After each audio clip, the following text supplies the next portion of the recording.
자, 우리가 다시 이제 이거를 공부할 때 이제 가지고 있어야 될 생각 중에 하나가 뭐냐면 항상 역사와 문화에는 흐름이 있다라고 하는 거. 그리고 이 흐름은 사람들의 사상 속에 뿌리 박혀 있다. 가 사람은 누구나 내면에서부터 시작해서 행동이 나온다. 그래서 근데 그 사람 역사 문화의 흐름이 사람의 사상 속에 있는데 우리는 그거를 또 무엇이라 그러냐? 이게 또 세계관이라 그런다. 그래서 사람들은 잘 알게 모르게 자신의 전제에 따라서 이제 행동하고 또 말하긴 하는데 지금 이걸 어떻게 내가 인식하든 인식하진 않던 간에 가지게 되는 이 전제는 어디서 왔는가?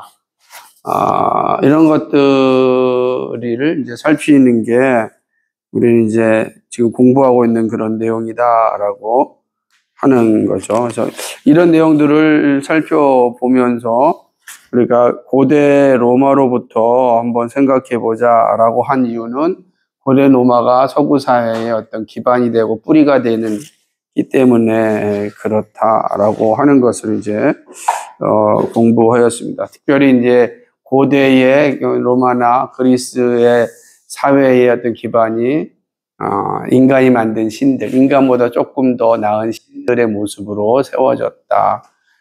그런 로마가 결국은 이제 무너지고 말았는데 이유가 그들이 가지고 있는 전제가 빈약했기 때문에 더 강력한 이 세력이 들어왔을 때 견디지 못하고 무너질 수밖에 없었다. 모든 사람들이 다 동일한 과정을 겪게 된다. 우리가 가지고 있는 기독교라고 하는 이 진리 체계가 정말 견고하지 못하다고 한다면 또 다른 체계에 의해서 넘어지는 거예요. 예를 들면 뭐 유교에 의해서도 불교에 의해서도 이슬람교에 의해서도 얼마든지 무너질 수가 있다. 왜냐하면 그 기반이 그만큼 견고하냐 견고하지 않느냐에 따라 달라지는 거니까. 근데 어떠한 종교가 어떠한 사상이 어떠한 철학이 온다 할지라도 사실은 다 견디어내고 낼 수 있다면 그거는 그 어떠한 철학 또 사상 종교보다 강하다는. 나중에 보겠지만 현대에 가장 강력하게 불어오고 있는 사상 가운데 하나가 사회주의였는데 그 사회주의를 기독교가 견뎌냈고 또 하나가 이제 우리가 알고 있는 진화론적 세계관도 이것도 지금 진화론적 세계관이 온 세계를 집어삼키지 못하잖아. 여전히 논쟁 중에 있는 거니까 그렇고 또 이제 우리 시대의 가장 큰 사상이 포스트 모더니즘도 모든 걸 해체하고자 하는 이 사상의 흐름도 긴 시간 흘러왔지만 아직까지 교회를 삼키지 못하고 있다. 그러나 만약에 포스트 모던 사상이 정말로 성경의 기반보다 더 견고하고 단단하다면 성경이 무너질 수 있겠지.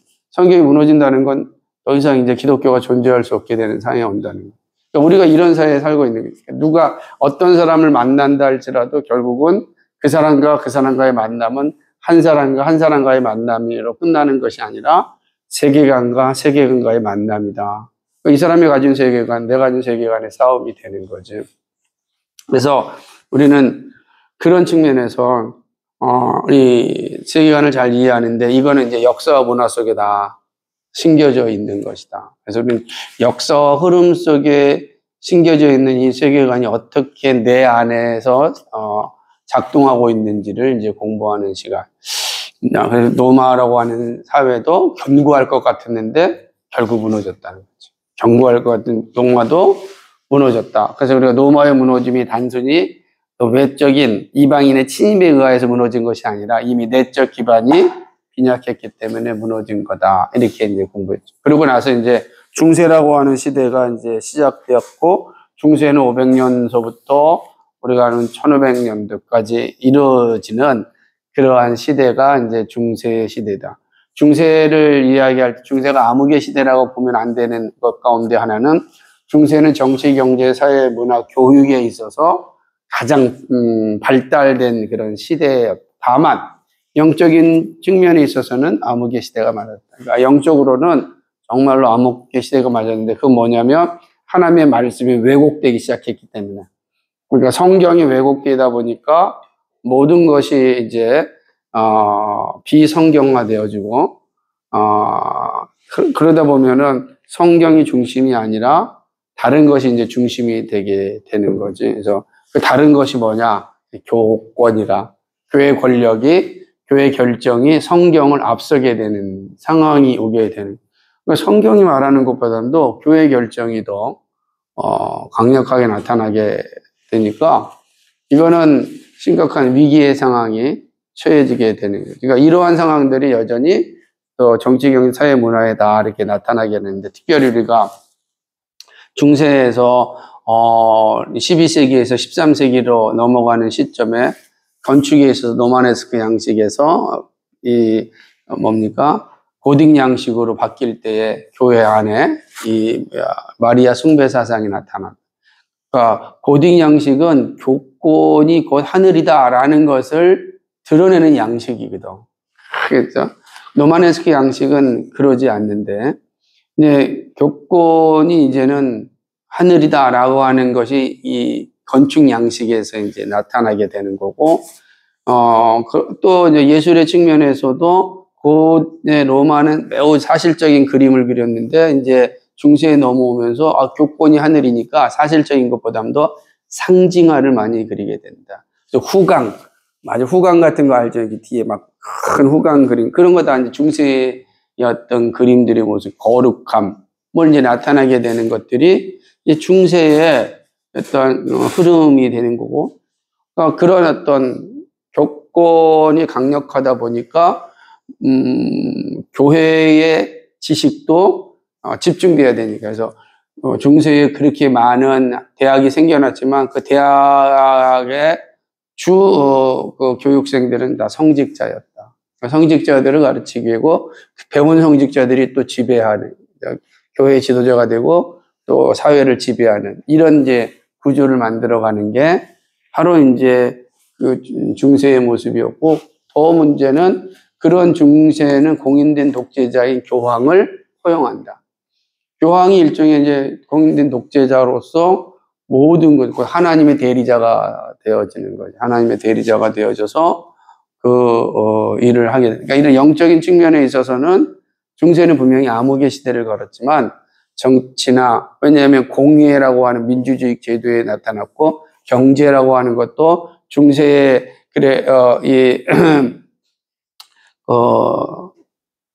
모든 국민, 그때 백성이라고 하죠. 백성들이 살아가야 될 경제적인 측면들을 사실은 중세 교회가 잘 관리하려고 했던 모습도 있었고, 학교도 교육도 상당히 성장했으니까, 그리고 음악도 우리가 알다시피 이 그레고리안 성가가 그레고리안 1세로 인해서 이제 음악이 체계화가 되고 기법법이 만들어지니까 음악이 이제 막 생겨나게 되는 시대이고, 그 다음에 이미 건축도 마찬가지니까 이런 거 생각해 보면 중세는 오늘 우리가 누리고 있는 모든 문화들이 다 나타난 향유의 시대였다. 다만 영적으로 이제는 암흑의 시대가 됐다라고 하는 것을 이제 살펴보았습니다. 이러한 시대가 되다 보니까 어떤 결과가 나타났느냐? 이제는 르네상스라고 하는 인간의 재탄생이 이제 꿈틀거리기 시작하는 시대가 온 거예요. 꿈틀거리는 시대가 되었다. 그 꿈틀거리는 시대를 이제 촉진시키고 문을 활짝 연 사람이 있는데 그게 바로 토마스 아퀴나스다라고 하는 겁니다. 그래서 보게 되면 이제 되게 중요한 건데, 토마스 아퀴나스 딱 공부해 오셨죠? 읽어봤죠? 어땠어요? 토마스 아퀴나스의 생각이 뭐였습니까? 토마스 아퀴나스가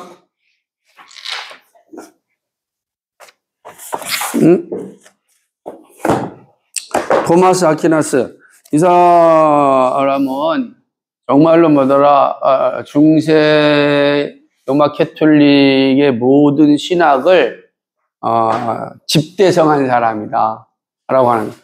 그 사람이 쓴 신학 대전이라고 하는 책은 어마어마한 거예요. 다 뭐 쓰지는 못했지만은 우리나라도 그 책을 번역되고 있는데 번역이 다 끝나지 않았어. 그만큼 엄청나게 큰 책이죠. 지금 한 20권 이게 번역이 됐는데 뭐 이제 아직도 번역을 더 해야 되는. 어마어마한 거죠, 이제. 사실은 이가 한 거고. 그리고 그 책뿐만 아니라 또 이교도 대전이라고 하는 이렇게 두꺼운 책 3권도 이런 번역되어져 있는데 중세의 가장 중요한 신학자 가운데 한 사람이고 이 사람을 기점으로 해서 이제 르네상스와 종교개혁이 열어지는, 그러니까 시대가 바뀌는 거야. 그러니까 우리가 역사를 보거나 그림을 보고 책을 보고 할 때 유명하다라고 하는 것은 유명한 사람들의 특징이 뭐예요? 그 사람이 시대를 바꾼 사람이에요. 그러니까 음악에서도 시대를 바꾼. 그레고리안 성가 이전에는 다 뭐더라 성가 그러니까 기본법 없이 노래했다고. 그런데 그레고리안 1세가 성가곡을 만들고 이거를 정리하는 거죠. 그러니까 이게 이 역사에서 가장 이제 획을 그은 사람이 되는 거죠. 건축도 마찬가지. 다 모든 사람들이 비잔틴 양식의 로마네스크 양식, 이제 로마네스크 양식의 그 건축을 하고 있는데 갑자기 고딕 양식을 만들어. 그럼 이거 완전히 한 시대가 바뀌는 거죠. 그죠? 그런데 고딕 양식이 막 가다가 돔 양식으로 바뀌어지거든. 얘는 돔 양식의 대표적인 게 바티칸 성당이 돔 양식이잖아.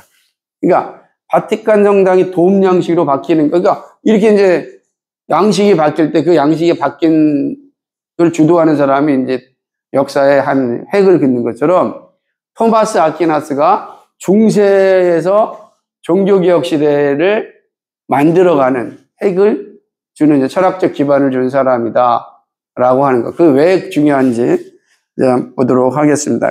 특별히 이제 여러분 책은 어디로 봐야 될까요?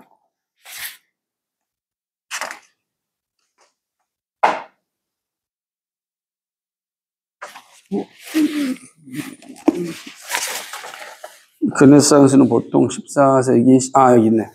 70페이지 위에 보게 되면, 이제, 보통 보게 되면 이제, 르네상스는 14세기에서 16세기 초에 해당되지만, 요걸 중요한 것은 이제 13세기의 사람이었던 아퀴나스를 이야기하는 게 되게 중요한. 그러니까, 아퀴나스는 이 도미니쿠스의 수도사, 옛날에는 다 수도사들이 공부한 사람들이었어요.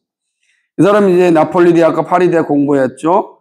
정말 이 사람이 거의 노바케초를 다 지배했던 사람인데, 사실은, 이미 말씀드렸듯이, 아퀴나스가 쓴 신학대전이라는 책이 워낙 방대하고 모든 분야를 다 다룬다고.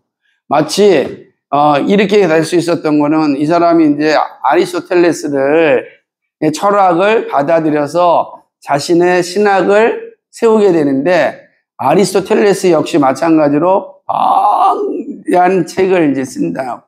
아리스토텔레스 자체가.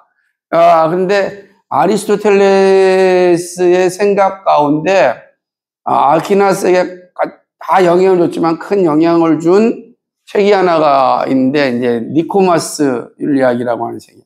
니코마스가 이제 아리스토텔레스의 아들이거든. 그 아들의 이름을 딴 이제 율리학이라고. 나중에 꼭 읽어봅시다. 우리 같이 한번 읽어봅시다. 근데 이제 그 율리학이라고 하는 책이 이제 대단히 큰 영향을 주지. 오늘날도 니코마스 율리학 자체가 아직도 뭐 고전으로 읽혀지고 있으니까.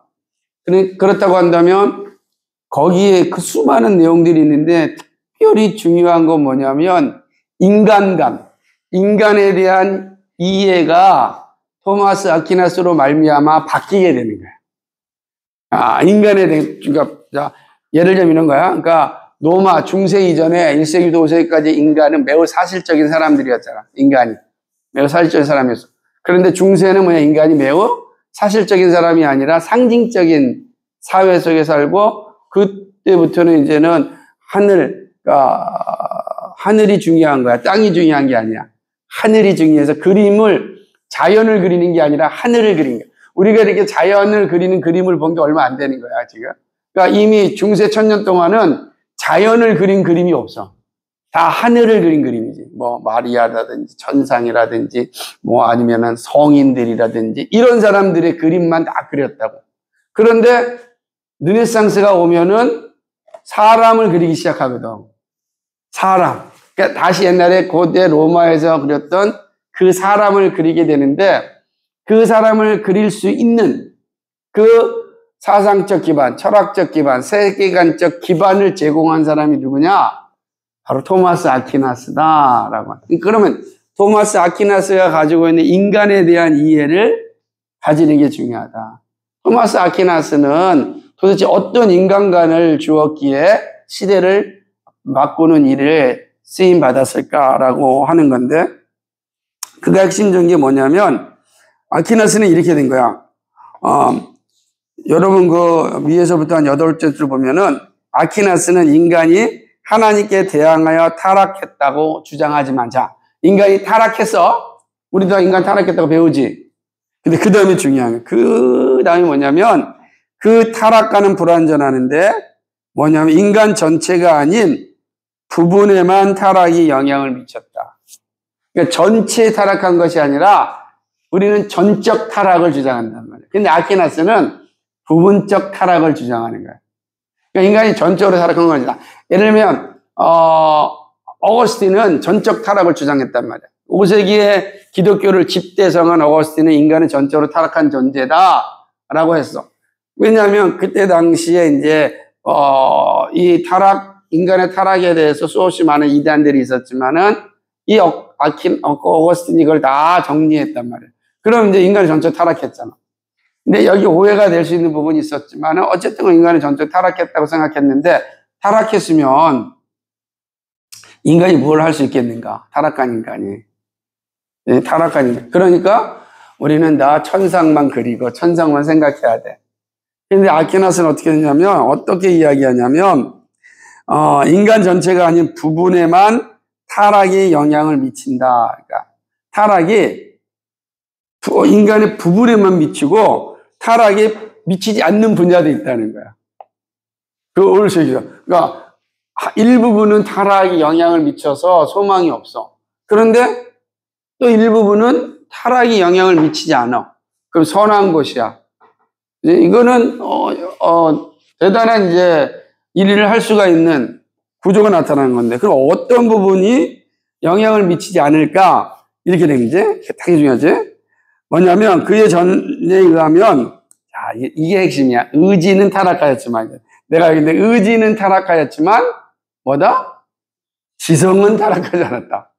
자, 이거 어떻게 이야기했어? 이게 부분적 타락론이야. 자, 그러면 우리는 여기서 이게 의지는 타락했어. 그러니까 내가 스스로 무엇을 할 수 있는 능력은 없어. 내가 스스로 구원을 행할 수는 없어. 내가 스스로 뭐 어떤 선을 행할 수 있는 능력도 없어. 그러니까 내가 어떤 의지는 이제 타락을 한 거지. 근데 지성은 타락하지 않았어. 지성은 타락하지 않았으니까 어떻게 되겠어? 지성을 타락하지 않았으니까 이 지성은 다 생각할 수 있는 거야. 다. 자, 예전에 봐. 만약에 지성이 타락했다 그러면 타락한 지성으로는 하나님을 생각할 수가 없는 거야. 왜? 하나님은 거룩한 분이잖아. 타락하지 않았잖아. 근데 타락한 지성이라면 어떻게 타락하지 않는 하나님을 알 수 있겠냐고. 불가능한 거예요. 그러므로 하나님을 알 수 있는 방법이 없는 거야, 누구나.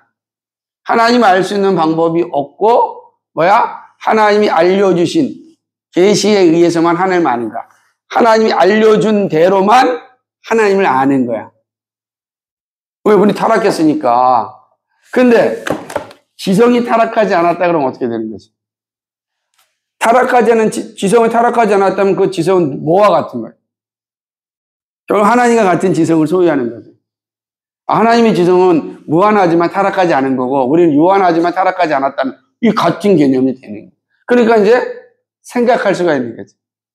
지성으로는 무한히 생각할 수가 있는 거야. 옛날에는 생각하면 안 돼.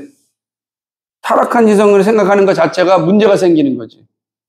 근데 타락하지 않은 지성이니까 무한히 생각하게 되는 거지. 그러니까 뭐냐면, 이제 사람들은 뭐야? 인간적 지혜를 의지할 수 있게 되었고 성경의 가르침과 비기독교의 철학자의 가르침을 자유롭게 혼합할 수 있게 된 거지. 이제 지성은 타락하지 않았으니까 비기독교인의 철학도 타락한 거야, 타락하지 않은 거야? 타락하지 않았다고. 그러니까 비기독교인의 철학도 수용할 수가 있는 거지. 그러면 중세에는 비기독교인의 철학을 수용할 수 있었을까 없었을까? 타락한 세상을 받을 수가 없지. 그러니까 그 책을 읽으면 돼, 안 돼? 안 되는 거예요. 그래서 중세 동안에는 이 책을 고전을 읽지 않았다고. 그래서 이 고전은 어디에 있었어, 다? 원래는 다 폐기 처분해야 되는데 그러지 않고 몰래 이 책을 본 사람도 있었단 말이야. 이 성직자들이, 수도사들이. 생각을 해봐. 내가 생각하는 사랑과 타락했다고 생각하는 사랑이라는 개념은 그냥 교회 안에서만 성용되는 사랑인데 그 사랑은 다 거룩한 사랑이야. 이게 손을 만지면 안 돼. 이게 어떻게 타락한 사람들. 그런데 어이 왔네. 안녕. 근데 생각을 해봐. 고대에 생각을 해봐. 타락하지 않았어. 근데 타락하지 않은 사람들의 어떻게 알 수 있지? 응? 모른단 말이야. 사랑을 모르는 거야. 알려줘야 되는데. 그런데 철학자들이 사랑에 대한 글들을 수없이 써놨단 말이야.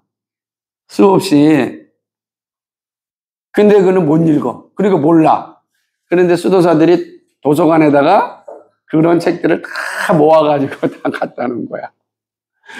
그러니 이제 그걸 읽으면, 이게 사랑이구나. 남녀 간의 사랑이 이런 거구나. 알게 되는 거지. 남녀 간의 사랑. 그럼 이거 거룩을 훼손하는 거니까 어떻게 되겠어? 그죠? 이제 심판을 받아야 되고 징계를 받아야 된다고.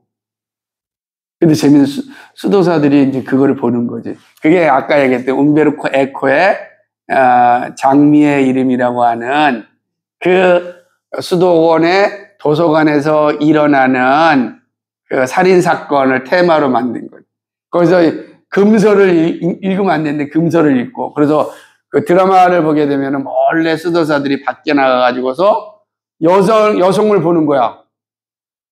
여성을 보면 안 돼.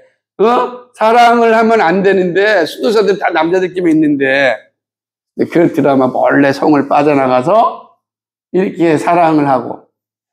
이런 것들은 중세에는 불가능했던 것들이 나타난 거야. 실제로 보니까 중세의 그 수도원에 다 우물이 있었단 말이야.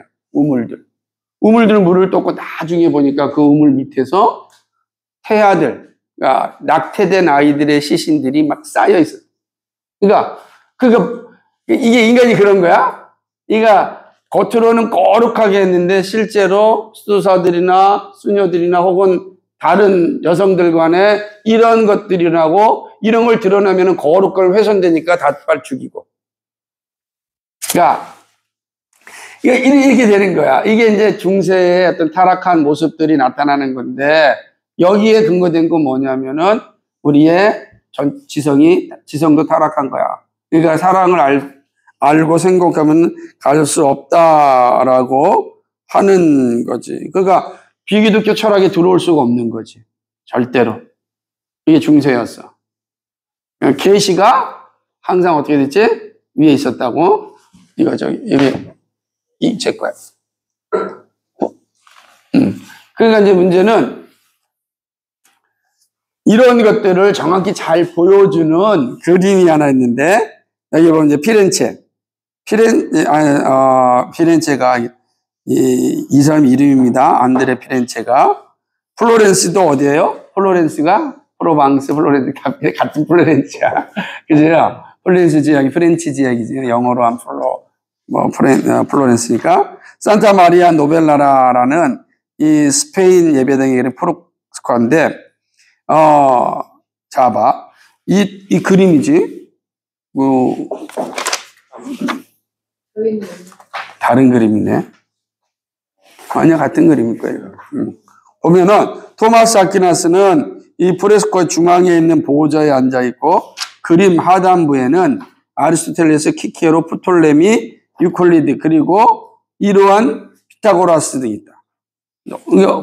그 그림이, 이제 여기는 없어, 우리도.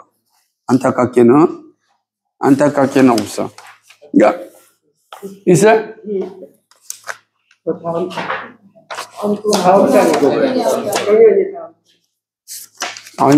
이거 아니에요, 이거 다른 건데. 이건 아테네 학대 말고. 나왔어? 그렇지. 그러니까, 그림을 보게 되면은 이런 게 중요한 거고. 아니, 많이 생각해봐. 지성이 타락했다면은 철학자들이 들어오면 안 돼. 이방의 철학자들이, 타락한 철학자들이 어떻게 건전한 교회 안에 들어올 수 있겠어? 들어오면 안 되는 거예요. 그런데 아퀴나스와 이야기하기를 의지는 타락하였지만 지성은 타락하지 않았다라는 이야기를 거야. 왜 이 사람이 누구야? 중세의 가장 위대한 철학자, 신학자였다고. 그러니까 피렌체, 안드레다 피렌체가 그린 그림을 보게 되면 어떻게 되죠? 거기에 아퀴나스가 있고 주변에 그리스 철학자들이 다 포진되어 있는 거야. 이 자체 상징화야. 이제 철학과 신학이 같은 선상에 있게 되는 거지. 철학은 점차로 계시, 즉 성경에서 나누어졌고 철학자들은 이제 좀 더 자율적으로 생각하기 시작한 거야. 이전에는 모든 철학도 다 계시 안에 있었기 때문에 철학이 어디까지밖에 못 가? 계시까지밖에 못 가. 다시 말하면 성경이 말하는 거까지만 생각해야 돼. 성경이 말하는 거 이상을 갈 수가 없어. 왜? 타락했잖아. 타락한 게 어떻게 거룩한 것을 올라갈 수가 있겠어? 못 가. 그러니까 중세에 생각하는 사람들은 중세 1000년 동안 다 생각을 그 밑에 있었어. 근데 문제는 중세 1000년 사람은 성경을 알았을까 몰랐을까? 몰랐단 말이야. 왜냐하면 성경을 자국어로 읽게 하지 못했고 성경 나중에 보면 알겠지만 성경을 교회당에 가면 못 읽게 하기 위해서 철제로 만든 그 속에 집어넣어. 그리고 열쇠를 딱 잠가놔. 그래서 아무도 못 봐. 성경은 있어. 성경을 못 읽어. 그러니까 신부들도 성경을 못 읽어. 라틴어라. 그러니까 근데 성경이 있는데 그럼 그 성경적 생각은 어디서 오는가? 교황이 다 내려줘. 교황이. 그걸 갖다 읽기만 하면 돼. 기도도 읽기만 하면 돼. 주체적으로 할 수 있는 게 없어. 탁 내려왔어. 그런데 아퀴나스가 지성은 타락하지 않았다라고 하니까 어떻게 되겠어, 이제는? 그 위. 하나님에 대해서 생각하기 시작한 거야. 말하기 시작하는 거야. 내가 생각하는 하나님이 이렇다. 이렇게 점점 올라오게 됐다라고 하는 거지. 이게 이제 되게 이제 중요한데, 아퀴나스는 아리스토텔레스를 수용하려고 했었어. 왜냐하면 여기 교황 우르비누스 4세는 대학에서 아리스토텔레스를 공부하면 안 된다. 그래서 금서야. 아리스토텔레스의 책 자체가 금서야. 그 윤리학, 특별히 그런 윤리학 같은 책들 또는 왜 아리스토텔레스의 이런 책들 자체를 못 읽겠냐면 이거는 나중에 있지만은 이 우주의 근원을 설명하니까. 특별히 아리스토텔레스는 뭐냐면 플라톤이라는 철학자는 성경이 가르치는 것처럼 우리는 이데아가 있고 하나님을 이데아라고 생각하는 이데아가 있고 우리는 그 이데아라고 하는 것의 그림자다. 우리는 하나님이 있고 우리는 그 형상이다. 이렇게 하는 것과 비슷하게 플라톤은 그렇게 얘기했어. 근데 아리스토텔레스는 그렇게 말하지 않고 모든 인간은 다 개별자다. 개별자가 중요하다. 이 얘기한 거야. 그러니까 교황의 입장에서는 아리스토텔레스는 이단이지. 그래서 금서가 된 거야. 그런데 수도사들은 다 읽었어. 수도사들은, 그래서, 여러분, 아까 제가 얘기했던 umberto eco의 장미의 이름이라고 하는 영화는 조금 문제가 있는데, 드라마가 있어. 8부작 드라마. 한번 보세요. 그런데, 상황을 완전히 뒤집은 게, 바로, 아퀴나스당. 그 철학을 이제 동등하게 만들기 시작한 거예요. 마음껏 생각하게 됐지. 이것이 가져다준 결과를 이해하기 위해서는 나팔로의 그림 아테네 약당을 살펴볼 가치가 있다. 그래서 여러분들 이거야. 저런 책이 보면 이게 바로 나팔로가 그린 아테네 약당 그림입니다. 여러분 그림 똑같죠? 근데 그림이 별로죠? 예. 이게 칼라로 보면 잘 나오는 거지. 제가 이거는 액자를 만들어서 걸어놔야 되는데, 여기 보게 되면, 이게 아테네 학당이라고 되어 있지만, 이 아테네 학당의 정중앙을 봐봐. 여러분 책에 정중앙에 누가 있냐? 두 사람이 딱 보인다고? 이 그림이 찾는 게 재밌어. 나펠러도 좀 있고, 여러 사람들이 여기 숨겨져 있는데, 이 중앙에 이렇게 보게 되면은, 두 사람이 나오는데, 한 사람은 어떻게 손을 하늘로 이렇게 향하고 있고, 한 사람은 손을 땅을 향하고 있지. 밑에 작은 그림. 물 좀 따. 보죠. 여기 보게 되면은, 여기 보면 이제 손가락을 위로 향한 사람, 절대적으로 이념을 가리키는 것을 플라톤을 그렸고, 그리고 개별자, 손을 땅을 가르친 사람을 개별자, 다시 말하면 아리스토텔레스를 상징한 그림입니다. 그래서 이 그림이 아주 아테네 학당인데 이 그림이 이제 어디 그려져 있는 거예요, 이게? 그죠? 그죠? 바티칸에 있는 가면지의 성향이 그려져 있단 말이야. 이제,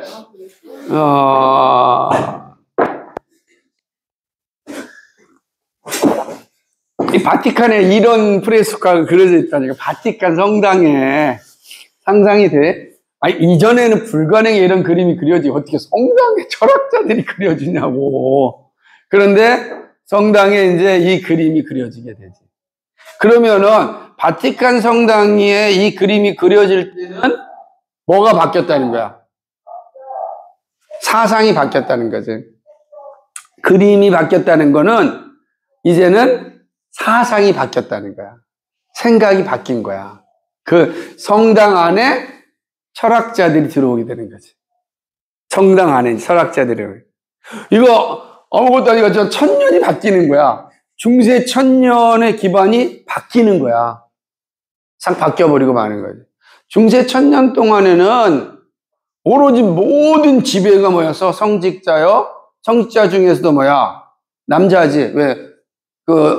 교황이나 모든 것들은 다 남자거든. 그거밖에 없어. 그러니까 중세 천년은 그런 시대야. 그러니까 이게 어떠한 변화가 일어났겠냐고, 정말.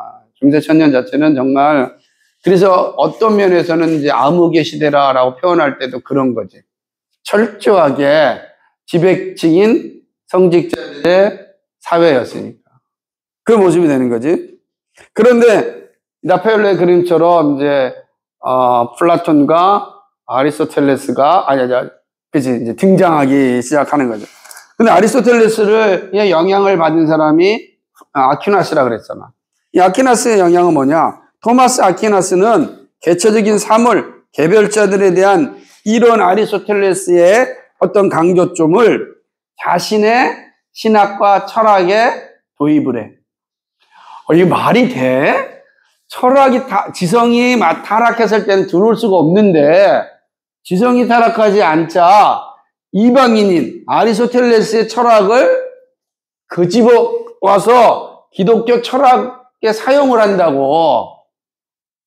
이방인을 데려와서. 이거는 완전히 새로운 세상이 지금 오고 있어 보여주는 거예요. 근데 누구도 이 토마스 아퀴나스한테 대학을 하지 못하는 이유는 워낙 탁월해. 워낙 대신학자야. 무슨 말을 해가지고서 씨알도 안 먹게 다 깨져. 그러면 이런 사람은 누가 뭐라 그러겠냐. 교회의 신학자한테, 교회의 선생에게. 이 선생이 이 일을 하게 되는 거지. 이렇게 도입된 것은 드디어 르네상스의 인본주의 요소와 그것을 창출한 기본적인 이제 그 발판이 된 거지. 그러니까 르네상스가 갑자기 온 게 아님을 알게 되는 거니까 이 토마스 아퀴나스로 말미암아서 중세가 끝나는 거야. 이제 사실 끝나가고 있고 르네상스라고 하는 새로운 세상. 우리는 르네상스와 종교교육이 끝나고 근대가 시작되는 건데 17, 18세기 그 근대인데 이 합리주의 시대가 이제 근대가 오는데 근대가 오는 기반에 도대체 왜 르네상스가 발해서 인간의 재탄생이 생겨났는가? 인간이 왜 재탄생인가? 우리가 르네상스로만 생각하면은 인본주의자로 가는 거야. 아, 인간이 스스로 이런 준비를 해서 됐구나라는 걸 생각하는데 그거는 이제 일반 역사가 가르치는 거야. 그래서 우리가 일반 역사가 오해가 되는 요소가 여기에 있는 거야. 르네상스가 오기 전에 토마스 아퀴나스의 중세의 철학의 이제 기준이 깨지게 되지.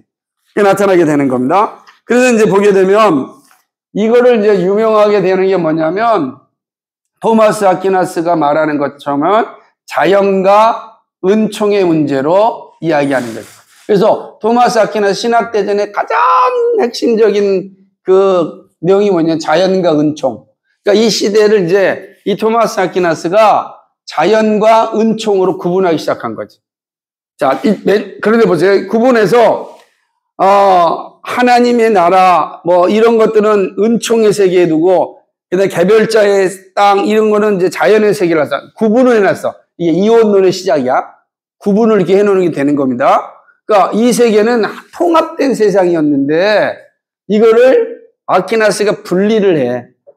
이 세상은 은총의 세상과 자연의 세상이 있다. 자, 모든 사람의 생각은 은총의 영역이 있고 자연의 영역이 있다. 이렇게 이제 보게 되는 것입니다. 그래서 오직 인간과 세계 속의 개체 사물에서 출발하는 문제는 개체 사물의 궁극적이고 충분한 의미를 찾는 방법이다. 이렇게 되는 거지.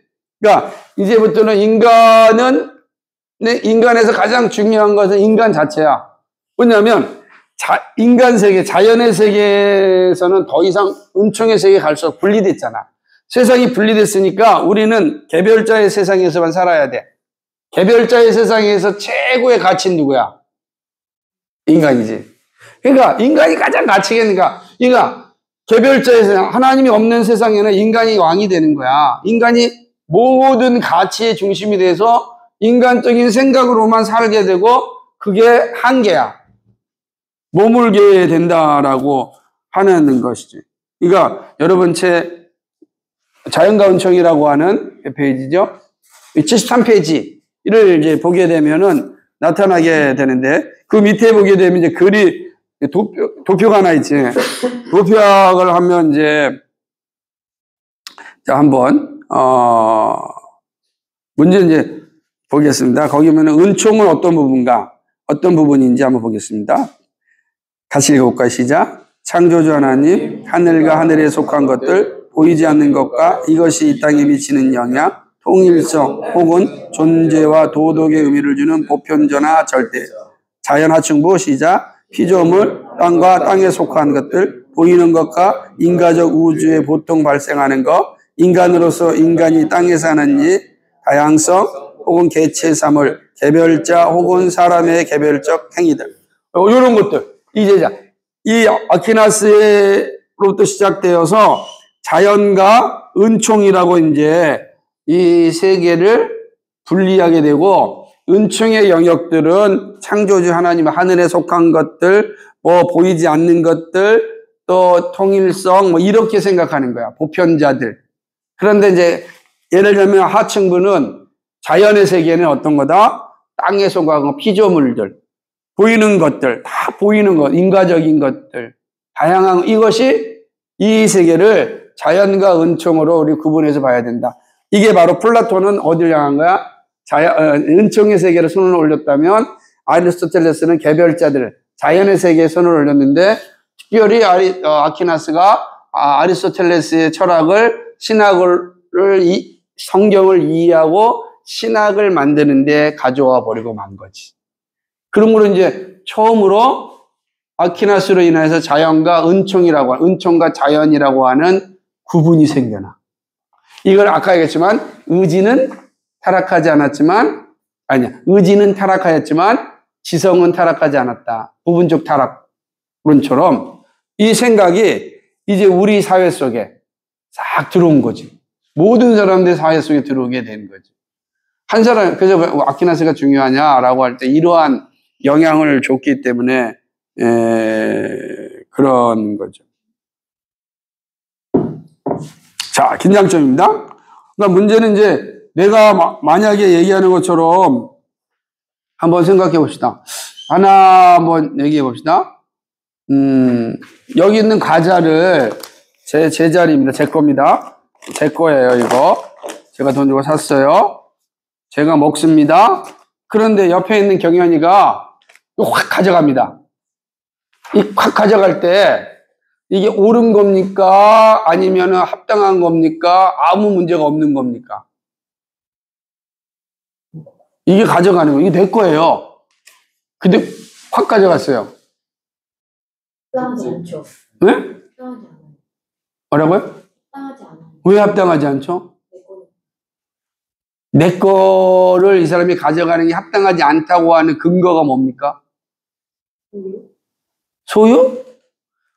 아니, 나라마다 땅 따먹기 하고 있는데 남의 땅 그냥 전쟁에서 뺏어가는데? 그죠? 뺏어가잖아요. 뺏어가서 일단 먹으면 끝나잖아. 내 땅이라고 찍으면, 그죠? 가져갔어요. 이게 옳은 거예요? 아니면은 틀린 거예요?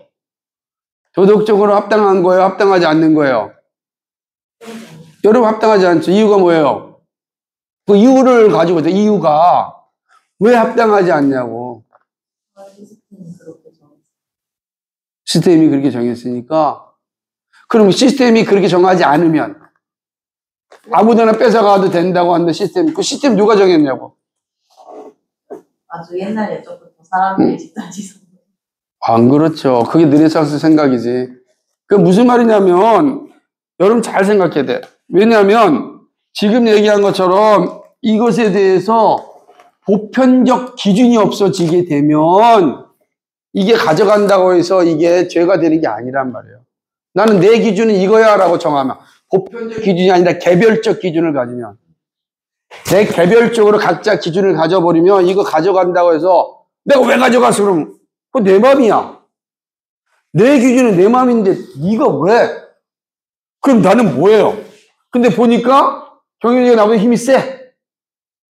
그럼 어떻게 된 거야? 뺏기는 거야 그냥. 내 맘인데 뭘. 그런 사회는 어떤 사회 되겠어요? 우리는 그런 사회는 어떤 사회라 그래? 그런 사회를 야만 정글 사회다. 여러분 왜 그러냐면 여러분이 어떻게 배웠냐면 얘는 이런 거야. 보편자가 사라지게 되면은 이것이 옳고 그름을 판단할 수 있는 뭐가 필요해야 하는 거야. 그치? 기준이 뭐예요? 우리 식으로 얘기하면. 이거 가져가면은 잘못이라는 기준이 뭐로 만들어져야 돼? 법이란 말이야. 법은 뭐예요? 다른 말로 하면은 나와 이 사람 간에 뭐예요? 응? 계약이지. 그래서 르네상스 이후에는 보편자를 부정하는 사람들은 계약을 통하여서 사회를 움직이려고 하는 거예요. 그게 바로 루소라든지 사회 계약설이에요. 그렇게 나오는 거야. 인간은 백지 상태 시작되었고 계약을 통해서 사회를 만들어간다라고 하는 거야. 백지 상태라고 하는 걸 누가 산정한 거예요? 중세는 산정할 수가 없어. 보편자가 있었단 말이에요. 지성은 타락했기 때문에 보편자를 생각할 수가 없고 백지라는 걸 말할 수가 없다고 이미 하나님이 주신 세계 속에서 만들어가는 거야. 그때 하나님이 뭐예요? 보편적 결정자란 말이에요. 그지? 보편자가 하나님이에요. 그래서 이걸 뺏어가면 하나님이 이렇게 하지 말라 그랬잖아. 뭐에서? 십계명에서. 그 도덕질이라는 보편적 기준이 있는 거예요. 가져갈 수 있으면 안 돼.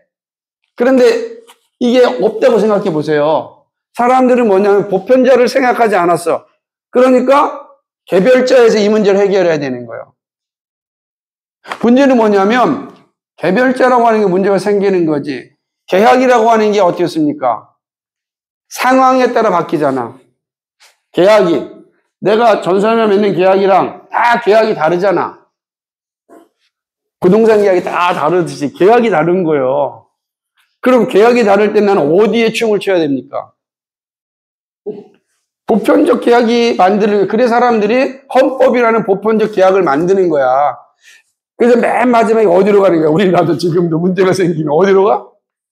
헌법재판, 근데 문제는 헌법재판소가 정황무호하냐고. 헌법재판소도 맨날 사과하잖아, 시간 지나면. 그러니까, 이 개별 사회 속에서는 이게 절대적 기준으로 존재하지 않는 거예요. 이게 얼마나 중요한 시대의 변화가 있었는가를 보여주는 거야. 이 토마스 아퀴나스가 드디어 이제는 중세 천년이 깨어지는 거야. 완전 이제 깨지는 시대를 여는 거야. 막 이런 거야. 막 이 거울에 창에 금이 막 간 거야 이제. 금이 막 가서. 그래서 누가 돌만 톡 던지면 와르르 무너진. 아직은 뭐야? 아퀴나스까지는 무너지지 않았고 뭐가 온 거야? 금이 막 간 거야. 의지는 타락하였지만 지성은 타락하지 않았다. 그리고 세상은 은총과 자연으로 구분되어져 있다. 이런 게 이제 막 금이 막 왕창 가 있는 거지.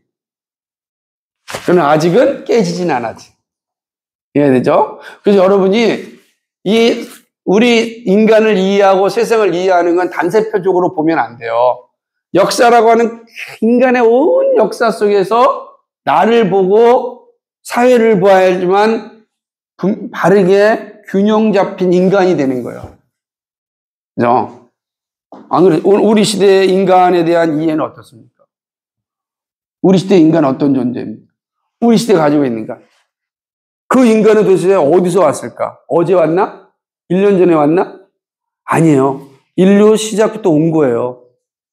그게 어떤 변화를 거쳐 왔는가? 지금 우리가 그걸 공부하는 거죠. 그러니까 내 자리가 내가 누구인가를 공부하는 이 과정이 지금 로마부터 시작한 거 우리는 공부해 보는 거죠. 자, 넘어가겠습니다.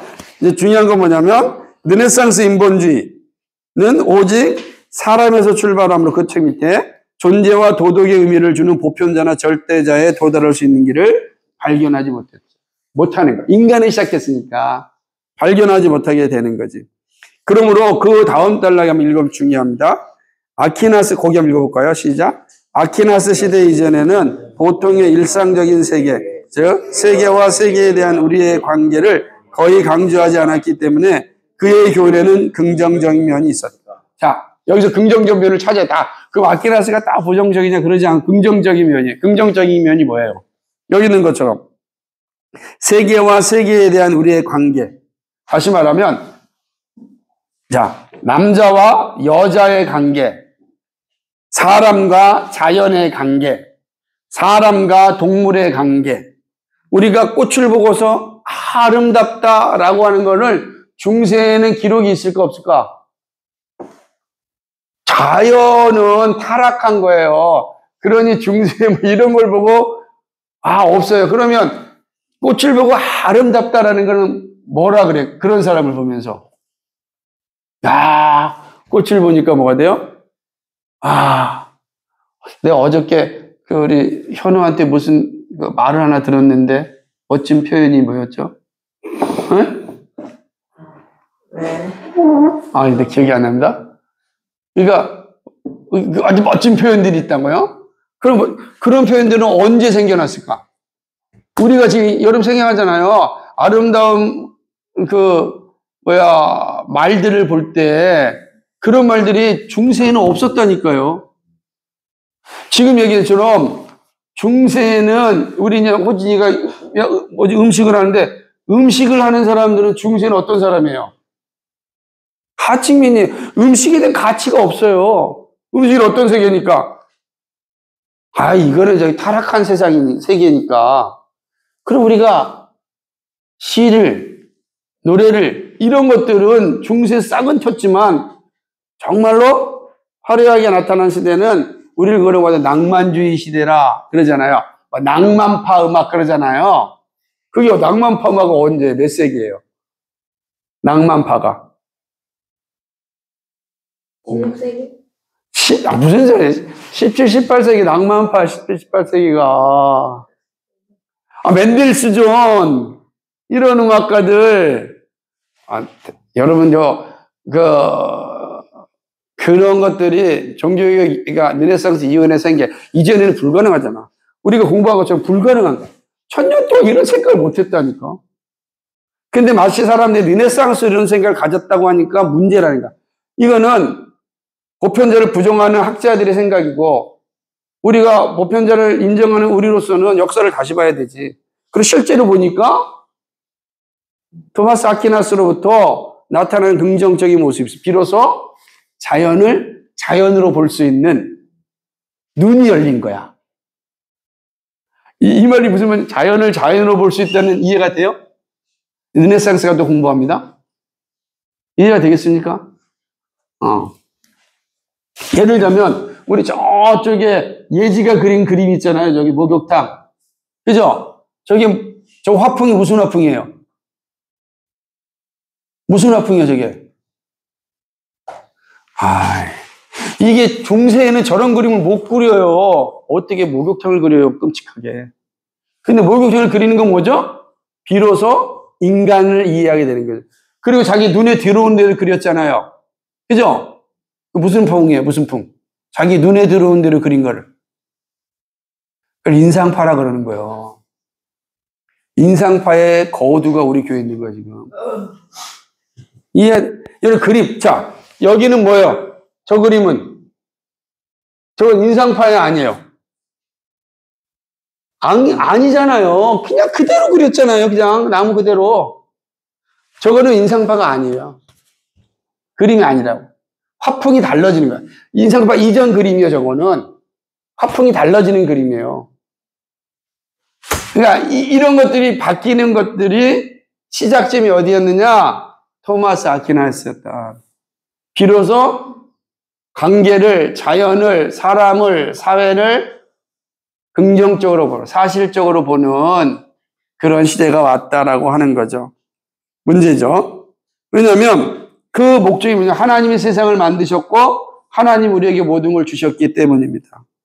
그죠? 그래서 이제 13세기 중반에 이르러 어떤 고딕 조각가들은 나뭇잎과 꽃과 새들을 만들기 시작했어요. 그러니까 나뭇잎과 새가 몇 세기에 시작돼 비로소? 13세기나 와야 그려진다고. 상상이나 돼요, 여러분? 그러니까 여러분이 보는 그림이 5세기 이후로부터 그렇게 한 5, 6, 7, 800년 지난 다음에서 비로소 꽃 그림이 생기는 거예요. 새가 있고 조각에 새가 있어. 이게 얼마나 무서운 건지 몰라. 이런 게 장점이지. 근데 부정적인 게 뭐가 있습니다? 부정적인 결과가 뭐냐면, 그것은 뭐냐면, 개체 사물, 개별자들이 독립적이고 자율적인이 되려는 경향을 보였다는 것이다. 결국 개별적 의미는 상실되기 시작하였다. 무슨 말이냐면, 개별자들이 독립적이 되는 거야. 인간이 독립적으로 되는 거야. 자, 인간이 하나님의 형상일 때 인간의 이해가 되는 거예요. 인간이 도덕적 존재라는 기준은 보편자인 하나님께 있을 때만 내가 도덕적이고 보편적 존재가 되는 거예요. 그런데 하나님을 떠나버리면 나는 어떻게 되는 거예요? 내가 뭐가 되는 거예요? 타락하지 않은 지성을 소유한 사람이요. 그리고 지성을 소유한다고 생각할 때 나는 내가 얼마든지 할 수 있다. 가는 거예요. 의지가 타락했는데 의지도 뭐요? 타락하지 않게 되는 거예요. 개별자가 독립적이 됨으로써 이제는 인간이 신이 되는 거지. 그러면 뭐가 되냐면 그 사람이 하는 기준은 자기가 다 하는 거지. 내가 생각하는 게 법이 되는 거지. 이게 이제 심각한. 그리고 결국 뭐예요? 자기를 잃어버리는 거예요. 그래서 이제 그 다음부터 당신이 누구입니까? 말을 못하는 거야. 나는 나다 하밖에 뭘 못해. 당신 누구? 난 나야. 그러니까 나는 나인 나가 뭡니까? 모르겠는 거예요. 그러니까 내가 누구인지 모르면 어떻게 되겠습니까? 나를 찾고 싶겠지. 내가 누구인지 모르는데 막 나를 찾고 싶으면 사람이 어떻게 되겠어요? 나를 찾고 싶을 때 어떤 방법이 나타날까? 괴롭잖아요. 그 사람들 처음에는 나를 찾고자 제일 먼저 하는 게 뭐겠어요? 생각하는 거지. 그 다음에 뭐겠어? 생각까지는 안 되잖아. 그러니까 그 다음에 제일 쉽게 하는 게 뭐겠어? 여행을 떠나는 거지. 떠나서 나를 찾아보는 거지. 근데 그래도 찾지 않으면 뭐 하겠어? 약을 하는 거야, 마약을. 그래서 나를 한번 무아지경 속에서 나가 어떤 존재. 그래서 약을 하지 않으면은, 인도 사람들이나, 그 다음에 이걸 모르는 사람들은 약이 발명되기 전에 뭘 했을까? 약이 없을 때는 무아지경에 들어가는 방법이 뭐예요? 수련 중에 대표적인 게, 그치? 명상하는 거지. 요가. 이런 거 하는 거예요. 근데 재밌는 건요, 요가나 이런 게 진짜 오랫동안 하려면 어떻게 해야 되겠어? 약이 필요해요. 약이. 근데 그게 우리가 생각하는 그런 약이 아니라 어떻게 먹었더니, 무슨 약초를 먹었더니, 나로 하여금 집중하게 만들어. 그 계속 먹는 거예요. 그렇게 하는 거예요. 나를 찾는. 근데 찾나요? 못 찾아. 내가 옛날에 어떤 인도의 한 수행하는 다큐멘터리를 봤는데, 어릴 때부터 다 인도 전역을 걷는데, 맨발로. 몸이 뼈만 남았어. 계속 걷는데, 왜? 자기를 찾기 위해서 걷는데. 그래서 찾았습니까가 아직도 찾는 중입니다. 아직도 찾는, 그러다가 죽는 거지. 찾다가 다 부처가 된다고 생각하는데 불가능합니다. 네? 그래서 불교에서는 부처를 그러지 않고 다 뭐라 그래? 이 사람들을, 네? 다 부처가 되기 위한 사람들이거든. 그래서, 지금 있는 것들을, 승려들을 얘기할 때는 부처라 그러지 않지. 부처를 찾아가는 사람들이 끊임없이. 이게, 부정적인 거죠. 이 부정적인 것을 극대화시킨 게 어딥니까? 르네상스라는 거지. 그리고 긍정적인 것을 극대화시킨 게 어딥니까? 종교개혁이라는 거야. 그러므로 역사는 종교개혁과 르네상스로 이제 새 시대가 열려지는 거죠. 그게 되는 겁니다. 그리하여 두 가지 사실이 이제 뒤따라올 것의 기반을 제공했고, 첫째는 뭐죠? 각성된 중세의 문화적 사상과 경건이며, 둘째는 성경과 초대교회 교훈에 대한 증가된 왜곡이다 라고 하는 거지. 기반이 있다는데, 예를 들자면 다시 말하면 성경과 초대교회의 교훈에 대한 왜곡이라는 게 뭐냐면 인본주의적 요소가 되는 거지. 이제 르네상스에. 르네상스가 들어오면서 이제는 인본주의적인 요소가, 여러분 생각해, 우리의 적은 인본주의예요. 자, 우파도 아니고 좌파도 아니에요. 항상 기억하세요. 그리스도인의 적은 인본주의자예요. 인간을 하나님으로 생각하는 사람들이 적이에요. 우파도 아니고 좌파도 아니에요, 여러분. 우파 속에 있는 인본주의가 좌파 속에 있는 인본주의자가 우리의 적이란 말이에요. 이걸 인식하지 못하면 나는 우파네, 나는 좌파네라고 하는 이 왜곡된 세계관에 사로잡혀 버리고 마는 거예요. 그런 사람 너무 많아요, 우리 시대에 지금. 여러분, 그래서 조심해야 될 것은, 나는 국민의힘주의자입니다. 나는 민주당주의자입니다. 이건 성경과 아무 관계가 없어요. 우리는 어딘가요? 우리 성경의 관점으로 인본주의자를 대적하는 거예요. 그래서 인본주의자라고 한다면 뭐가 되는 거예요? 그럼 하나님 대적하는 사람이잖아요, 일단. 그런데 여기서 오해하지 마세요. 인문주의자와 인문학은 아니에요. 인문주의자와 인문학은 우리가 적극적으로 받아들여야 돼요. 그죠? 그거 가지고. 근데 인본주의는 다른 거예요. 휴머니즘 달라요. 이걸 잘 이해하시는 게 중요합니다. 앞으로 공부할 겁니다. 이거 여기서 나타나는 거죠. 그래서 보면은 교회의 권위가 성경의 교훈을 눌렀습니다. 이게 첫 번째. 왜곡. 타락한 인간이 그리스도의 공로에 자신의 공로를 쌓음으로 하나님께로 갈 수 있다는 생각을 하였습니다. 이해가 되죠? 그러니까 교회의 권위 밑에 성경의 권위가 들어가요. 그럼 안 되죠. 성경의 권위 밑에 교회가 있어야 되는데 들어갑니다. 두 번째 뭐죠? 구원을 받으려면은 선행이 있어야 된다는 거예요. 믿음만으로 안 되고 공덕을 쌓아야 돼요. 그러니까 공덕을 쌓으려고 하는데 시간이 없으면 어떻게 하겠어요? 여러분 공덕을 쌓고 싶어. 시간이 없어. 내가 일이 너무 바빠.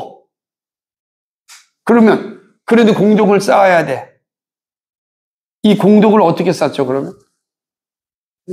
돈으로 쌓는 거예요. 돈으로 쌓는 거예요.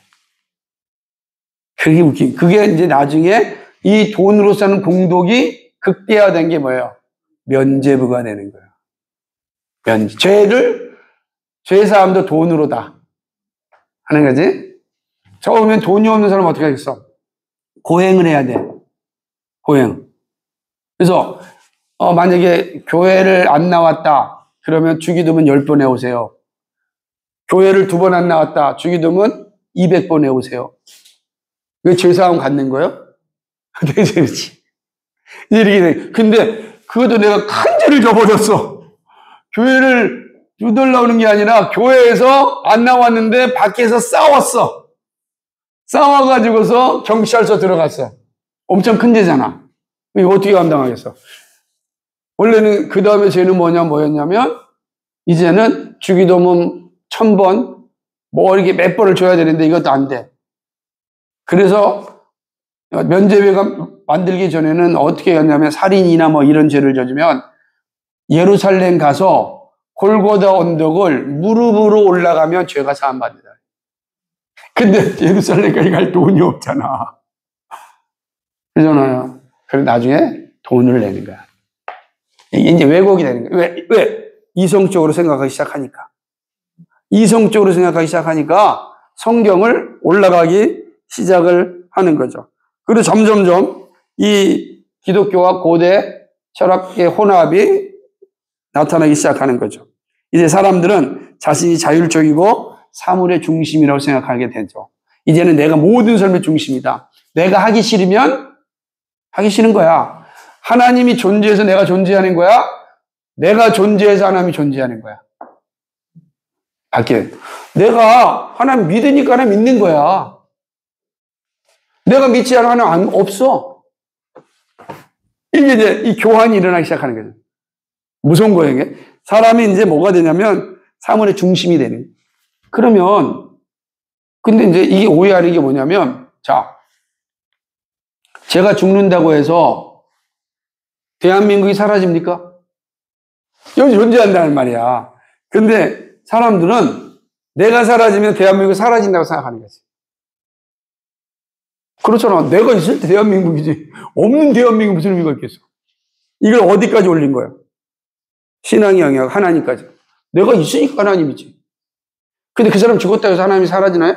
교회가 존재한다고. 근데 사물의 중심이 자기한테 오게 되면 그렇게 갖게 돼요. 그러니까 모든 중심이 자기로 가는 거지. 자기의 판단 안에서 모든 걸 해결하려고 하는 거예요. 이게 르네상스라는 거지. 르네상스의 불행한 측면은 그 왜곡들을 재확증했다는 거지. 다른 방향, 왜곡에 대한 반발하는 움직임이 있었습니다. 물론 그 이전에는 이미 말씀드렸듯이 이 반발에 대해서 반대하는 게 있어요. 무슨 말이야? 이게 로마가 13세기에 이 토마스 아퀴나스 때문에 생긴 거 아니야. 이게 그러니까 다시 말하면 지금 중세가 가지고 있는 생각이 잘못됐다. 교회 위에, 아래 성경이 있는 게 아니다. 성경이 교회 위에 있다라는 생각을 가진 사람이 있었는데 이런 사람들을 중세가 다 죽였단 말이야. 그 대표적인 사람이 누구냐면 존 위클리프라고 하는 사람이야. 존 위클리프가 뭐냐면 14세기에 나타난 이 성경을 영어로 번역한 사람이야. 위클리프 성교회가 지금도 있어요. 그래서 이렇게 생각을 했지. 옥스퍼드 교수인데 이 사람이 뭐냐면 성경이 최고의 가치다. 성경 아래 모두가 순종해야 된다. 위클리프에게 위클리프 영향을 받아서 했던 사람이 놀라드파야. 놀라드파들이 각 곳에 다니면서 성경이 최고의 권위입니다. 그 놀라드파에 의하여서 복음을 받아들인 사람이 존 녹스야. 스코틀랜드에 종교개혁을 일으켰고 오늘 장로교의 시발자가 되는 존 녹스가 바로 이 위클리프의 동료들인 롤라드파에 의하여서 복음을 받아들여. 이 롤라드파, 이 사람들도 마틴 루터와 긴밀한 연관을 갖게 돼. 그런데 14세기 위클리프 이전에 누가 있었다고? 10세기에 왈도파가 있었단 말이야. 왈도파가 성경이 우리 책에 가치다 그랬어. 왈도파 이전에 이미 5, 6세기에 누가 있었어? 카타리파, 바울파가 있었다. 성경의 가치. 그들은 누구요? 4세기, 5세기 암브로시우스나 어거스틴 같은 믿음의 선배들의 신앙을 부여받은 사람이야. 1세기는 바울의 시대니까, 그죠?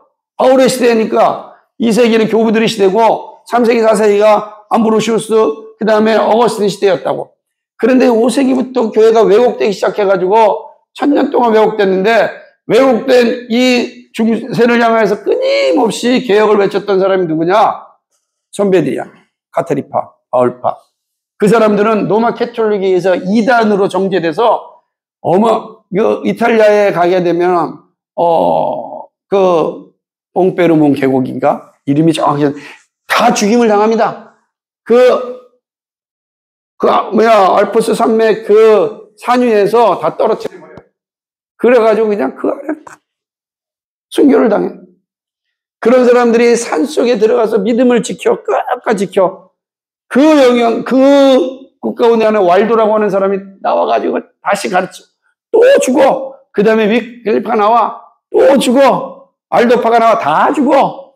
또, 그 다음에 누가 나온 거야? 얀 후스가 나오는 거야. 얀 후스, 체코의 얀 후스가 이 위클리프 롤라드파의 영향을 받아서 또 나와.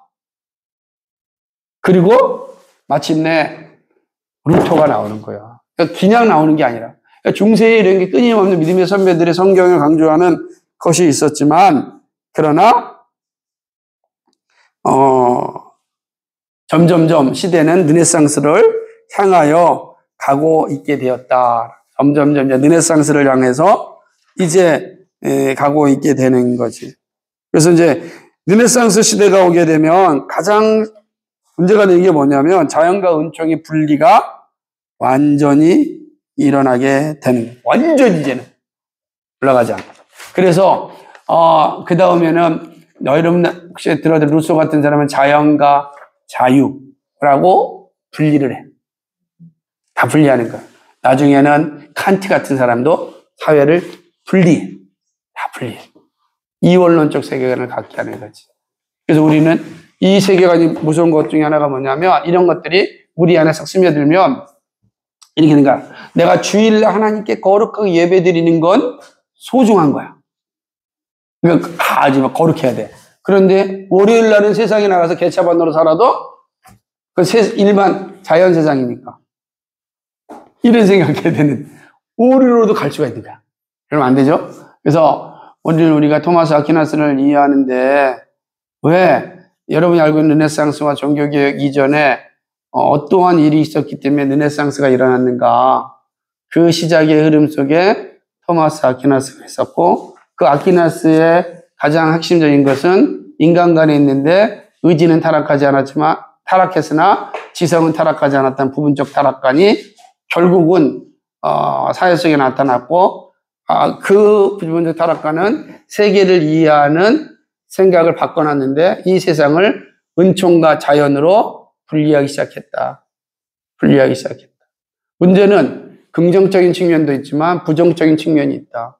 긍정적인 측면은 자연을, 사회를, 인간을 하나님의 형상대로, 하나님의 창조대로 보기 시작하였지만, 그러나 점차적으로 이 자연이 은총을 잠식하기 시작해서 개별자들이 자신의 중심이 되기 시작했고, 그것이 이제 르네상스부터 오늘날 이르기까지 어마어마한 처음에는 조그만 물이 흘렀지만 점점 강이 되고 바다가 되는 이런 상황이 이제 흘러오고 있다.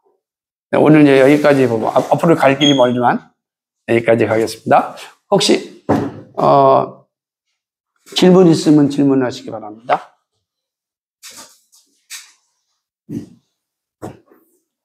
오늘 아퀴나스 공부한 거에 대한 질문.